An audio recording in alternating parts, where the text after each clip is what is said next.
Welcome back commerce cat 23 में बच्चों। आज की क्लास बहुत ही स्पेशल होने वाली है। आज हम लोग कंटिन्यू कर रहे हैं पार्टनरशिप फर्म, है ना। हम लोग जो पढ़ रहे हैं अकाउंटेंसी पहला चैप्टर, उसी में हम लोग कंटिन्यू करते हुए पार्टनरशिप फर्म हम लोग देख रहे हैं। इससे पिछले वीडियो में हम लोग कुछ कुछ देखे थे, है ना। अगर आप नहीं देखे हैं उस वीडियो को तो आप लिंक में जाकर देख सकते हैं, डिस्क्रिप्शन में है लिंक। तो देखिए, पार्टनरशिप फर्म जो है वो हम लोग कंटिन्यू करते हुए हम लोग जानेंगे कि एक आदर्श साझेदारी के मूल तत्व, जो एक आदर्श साझेदारी होता है उसका जो मूल तत्व होता है वो क्या क्या होता है, उस सब के बारे में अभी चलिए हम लोग डिस्कस करते हैं। तो पहला में दिया हुआ है व्यवहार में ईमानदारी, है ना, हॉनेस्टली इन डीलिंग्स। तो देखिए, जो व्यवहार होता है ईमानदारी होनी चाहिए, है ना। इसके बारे में पूरा डिटेल में हम लोग जानते हैं। तो आप लोग देखिए, बुक में है दिया हुआ बच्चों कि दो एक आदर्श साझेदारी के मूल तत्व होते हैं, है ना। उसमें जो पहला में दिया हुआ है व्यवहार में ईमानदारी, है ना। तो उसमें क्या है कि भारतीय साझेदारी अधिनियम की धारा 9 के अनुसार साझेदारों को फर्म के व्यवसाय का संचालन सर्वहित में करना चाहिए, है ना। और साझेदार को ठगना नहीं चाहिए। तो व्यवहार में ईमानदारी जो होता है बच्चों, वो भारतीय साझेदारी अधिनियम की धारा 9 के अनुसार क्या है कि इसमें साझेदार को ठगना नहीं चाहिए, है ना। ये मेन इसका पर्पस होता है। आगे हम लोग कंटिन्यू करते हैं। अब देखेंगे सेकेंड नंबर में पारंपरिक भरोसा, है ना, म्यूचुअल ट्रस्ट। तो जो पारंपरिक भरोसा है वो क्या है कि एक दूसरे के प्रति विश्वास एवं सहयोग की भावना। आगे में हम लोग देखते हैं थर्ड नंबर में साझेदारी संलेख का सम्मान, है ना, ऑनरिंग दी पार्टनरशिप डीड। तो इसमें हम देखेंगे बच्चों की साझेदारी संलेख का सम्मान, है ना। इसमें क्या है, साझेदारों को पूर्ण निष्ठा के साथ साझेदारी संलेख की व्यवस्थाओं का पालन करना चाहिए, क्योंकि ये पूर्ण रूप से सम्मान करना चाहिए, क्योंकि वो आपका पार्टनरशिप क्या है, एक भरोसामंद कार्य है।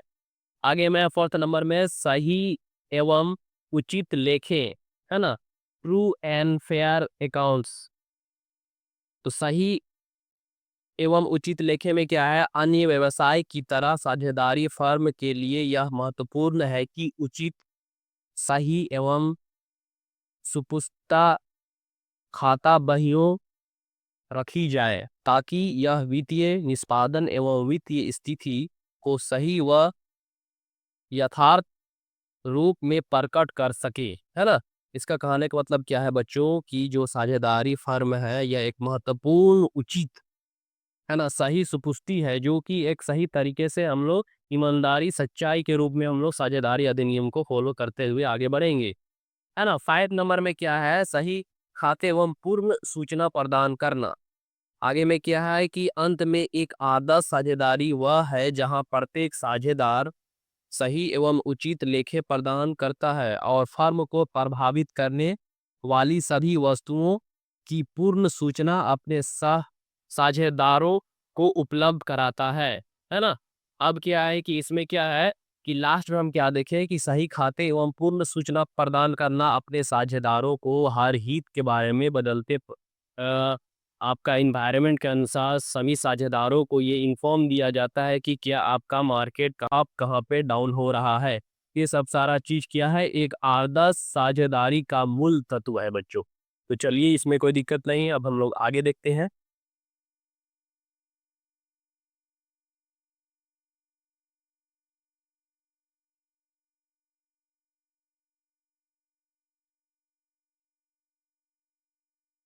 तो चलिए बच्चों, क्लास को कंटिन्यू करते हुए हम लोग बात करते हैं पार्टनरशिप फर्म, है ना।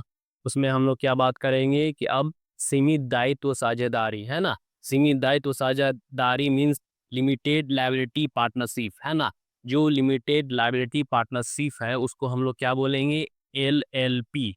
अब हम बात करते हैं सीमित दायित्व साझेदारी में मेन फीचर्स ऑफ LLP। तो चलिए, हम आप लोगों को स्क्रीन शेयर कर रहे हैं बच्चों, उसमें भी आप लोग देखते जाइए। सीमित दायित्व साझेदारी, limited liability partnership means LLP। इसमें क्या है कि सीमित दायित्व साझेदारी की मुख्य विशेषताएं हैं, मेन फीचर्स ऑफ LLP। पहला में क्या है कि LLP के नाम का अनुमोदन कंपनी के रजिस्ट्रार द्वारा किया जाता है। सबसे पहला क्या है कि कंपनी के रजिस्ट्रार द्वारा इसमें किया जाता है।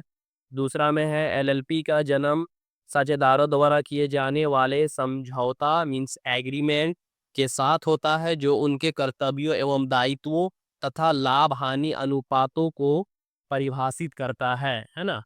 सेकेंड, थर्ड नंबर में क्या देखेंगे बच्चों कि एग्रीमेंट पेपर को कंपनी रजिस्ट्रार के पास फाइल करना पड़ता है, क्योंकि जो आप पार्टनरशिप कर रहे हैं, एक दूसरे से मिलकर काम कर रहे हैं, उसमें जो मेरा एग्रीमेंट बनता है उसको रजिस्ट्रार के द्वारा फाइल भी करना पड़ता है, इन केस फ्यूचर में वो काम आता है ना। साझेद फोर्थ नंबर में है बच्चों, अब साझेदारों के दायित्व उनकी पूंजी तक सीमित होते हैं।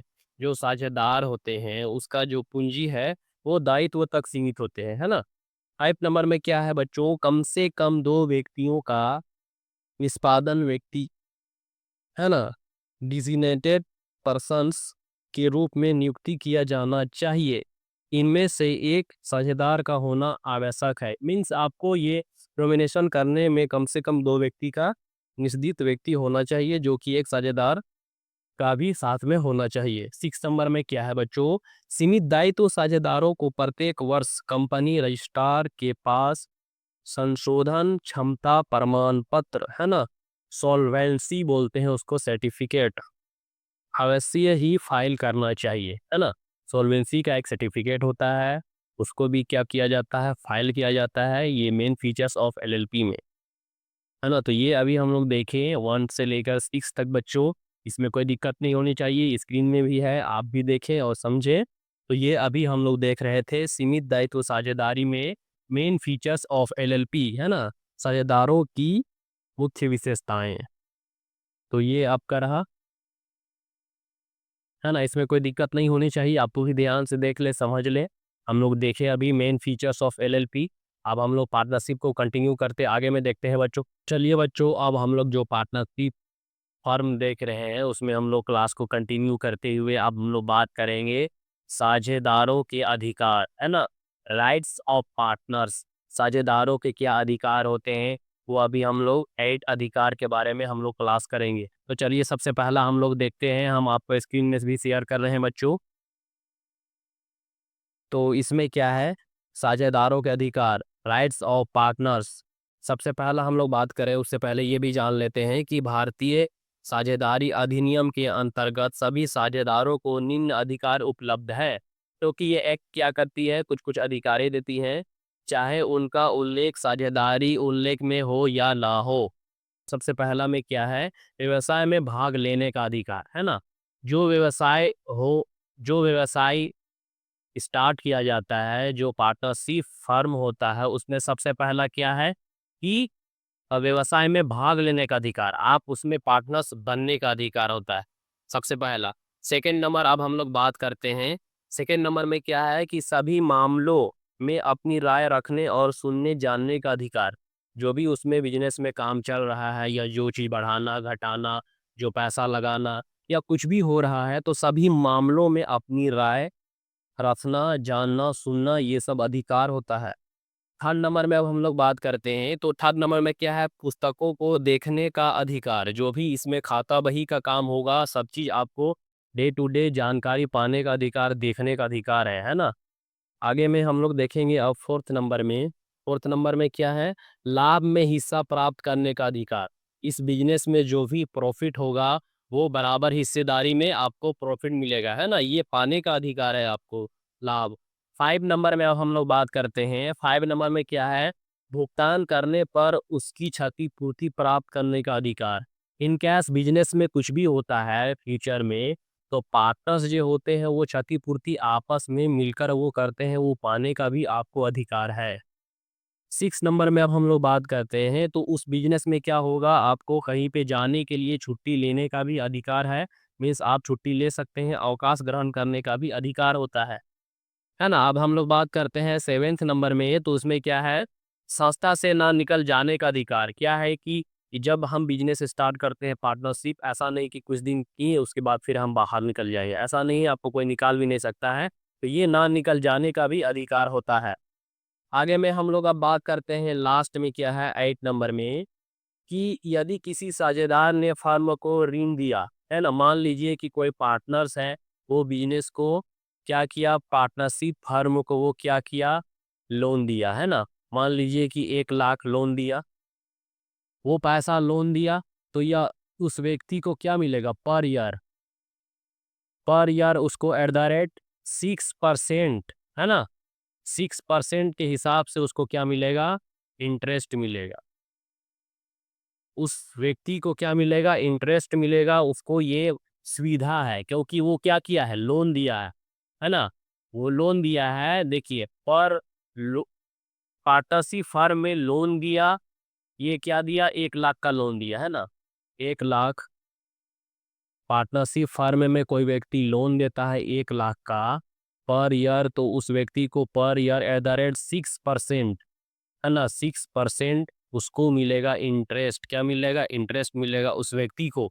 वही बोला जा रहा है कि 8 नंबर में, यदि किसी साझेदार ने फर्म को ऋण दिया है तो उसे 6% प्रति वर्ष के दर से ब्याज पाने का अधिकार है। तो देख सकते हैं, पार्टनरशिप फर्म में कोई लोन दिया है 1 लाख का, ये अमाउंट है, पर ईयर के हिसाब से 6% उसको इंटरेस्ट मिलेगा उस व्यक्ति को, क्योंकि वो लोन दिया है, ये भी पाने का अधिकार होता है उसको। तो अभी हम लोग क्या देखे बच्चों, साझेदारों के अधिकार, राइट्स ऑफ पार्टनर्स के बारे में जाने। चलिए अब हम लोग पार्टनरशिप फर्म को कंटिन्यू करते हुए आगे हम लोग अब बढ़ते हैं। ये बच्चों, अब हम लोग जो पार्टनरशिप फर्म देख रहे हैं उसमें अब हम लोग कंटिन्यू करते हुए अब हम लोग बात करेंगे साझेदारों के कर्तव्य, ड्यूटीज ऑफ पार्टनर्स, है ना। जो पार्टनर्स होते हैं पार्टनरशिप फर्म में, उनका क्या ड्यूटीज होता है। तो वो हम लोग 6 ड्यूटीज के बारे में जानेंगे, कि 6 कर्तव्य के बारे में अब जानेंगे, है ना। तो चलिए आप भी स्क्रीन में देखते जाइए। हम बात करते हैं सबसे पहला में क्या, काम करने का कर्तव्य। सबसे पहला में क्या है, उसको काम करना होगा, वर्क करना होगा, है ना, काम करने का कर्तव्य। दूसरा में क्या है, हानियों में हिस्सा लेने का कर्तव्य, है ना। हर चीज में वो व्यक्ति क्या करेगा, पार्टनर सब क्या करेगा, वो पार्टनरशिप, वो उसको क्या करना होगा, अगर लॉस भी हो रहा है तो भी वो क्या करना है, उस लॉस में हिस्सा प्राप्त करने का अधिकार है। आगे में हम लोग बात करते हैं अब 3rd नंबर में अपने अधिकार। पहला हम लोग देख लिए क्या, काम करने का अधिकार। दूसरा क्या देखे, हानि प्राप्त करने का अधिकार है सभी में, है ना, एक दूसरे के प्रति। अब क्या है, 3rd नंबर में हम लोग बात करेंगे अपने अधिकार क्षेत्र में कार्य करने का कर्तव्य। जिसे जिस व्यक्ति का जो अधिकार है, उस अधिकार के अनुसार अपने क्षेत्र में जो काम करता है उसको करने का उसके पास क्या है, करने का कर्तव्य है, मीन्स ड्यूटी है। 4th नंबर में अब हम लोग बात करेंगे बच्चों, 4th नंबर में क्या है, अपने हित का हस्तांतरण ना करने का कर्तव्य, है ना। क्योंकि आपका जो हित है उसी पे आप अड़े रहे, उसी पे आप काम करें एक शांति भावनापूर्ण। आगे में हम लोग बात करते हैं 5 नंबर में क्या है, 5 नंबर में हम लोग बात करते हैं कि साझेदार को एक दूसरे के प्रति न्यायपूर्ण व वफादार होना चाहिए। एक दूसरे के प्रति सही तरह से ईमानदारी दिखाना चाहिए, किसी को कुछ गलत वे में काम करने का अधिकार नहीं है। आप एक सही तरीके से एक अच्छे नागरिक के हिसाब से आप क्या करें, पार्टनरशिप फर्म को आगे बढ़ा सकते हैं, काम करें। वो आपका एक न्यायपूर्ण वफादार होना चाहिए। 6 नंबर में हम लोग देखेंगे बच्चों, लास्ट में क्या है कि यदि साझेदार की लापरवाही या कटपट के कारण फर्म को कोई क्षति पहुंचती है तो उसे उस क्षति की भरपाई पूर्ति करनी पड़ेगी। इन केस की जो भी पार्टनर्स है और उस अपना जो उनका जो ड्यूटीज है, उस ड्यूटीज में काम करने के दौरान अगर वो पार्टनर उस बिजनेस को कुछ क्षतिपूर्ति पहुंचा रहे हैं, तो उनको पूर्ति करने का भी अधिकार उनके पास है, कि आप उनको क्या कीजिए, आपका ये ड्यूटी है कि आप उसको सुधारें। जो भी समस्या हो जाती है उसको आप सुधार करें। साथ ही साथ अगर आपसे कुछ क्षति हो जाता है जिससे कि बिजनेस को नुकसान हो रहा है, तो उसकी पूर्ति खुद आपको करनी होगी, है ना। तो ये उसको करना पड़ता है, या उसको भरपाई हम बोल सकते हैं कि आपको भरपाई करना पड़ेगा। तो ये हम लोग 6 के बारे में देखे, साझेदारों के कर्तव्य हम लोग अभी जाने, ड्यूटीज ऑफ पार्टनर्स के बारे में। तो इसमें कोई दिक्कत नहीं है, बहुत ही आसान वे में हम लोग समझे, आप भी स्क्रीन में देख सकते हैं।